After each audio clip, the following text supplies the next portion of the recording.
भाजप 12 ठिकाणी आघाडीवर आहे। एमआयएम 1, बसपा 1, वंचित 1 आणि शिंदेची शिवसेना 1 असं हे सध्या चंद्रपूर मधलं बलाबल आहे। आम्ही पदाधिकाऱ्यांनी त्याच्यावर विचार पण केलेला नाही।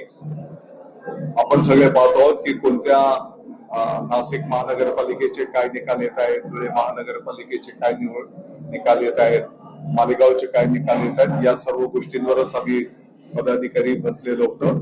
मला वाटतं की आता बसल्याच्या नंतर, कारण अद्याप काही निकाल येणं बाकी आहे, ते सर्व निकाल आल्याच्या नंतर पुढचं मार्गक्रमण दिशा काय असेल या संदर्भात आम्ही स्थानिक नेते मंडळी बसून चर्चा करू आणि वरिष्ठांचं मार्गदर्शन घेऊन मग पुढची दिशा ठरवली जाईल।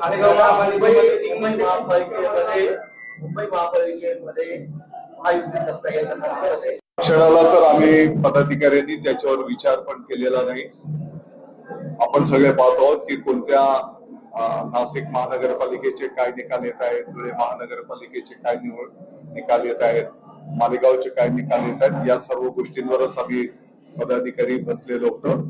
मला वाटतं की आता बसल्याच्या नंतर, कारण अद्याप काही निकाल येणं बाकी आहे, ते सर्व निकाल आल्याच्या नंतर पुढचं मार्गक्रमण दिशा काय असेल या संदर्भात आम्ही स्थानिक नेते मंडळी बसून चर्चा करू।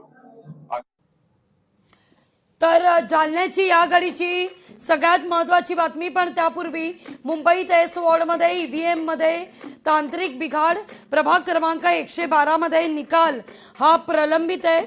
या ठिकाणी जालन्याची देखील महत्वाची बातमी समोर येते। जालन्यामध्ये शिंदेच्या शिवसेनेला धोबी पछाड या ठिकाणी आपण पाहतोय। शिंदेच्या शिवसेनेचे आमदार अर्जुन खोतकर यांच्या कन्या दर्शना खोतकर या विजयी झालेल्या आहे। शिंदेची शिवसेना या ठिकाणी विजयी ठरताना आतापर्यंत शिंदेच्या शिवसेनेला केवळ 10 जागेवर विजय मिळवता आलेला आहे। जालना महानगरपालिकेमध्ये भाजपचा झेंडा या ठिकाणी फडकणार आहे, पण इथं अर्जुन खोतकर यांनी शिंदेच्या शिवसेनेला धोबी पछाड दिलेला आहे। बिलकुल। आणि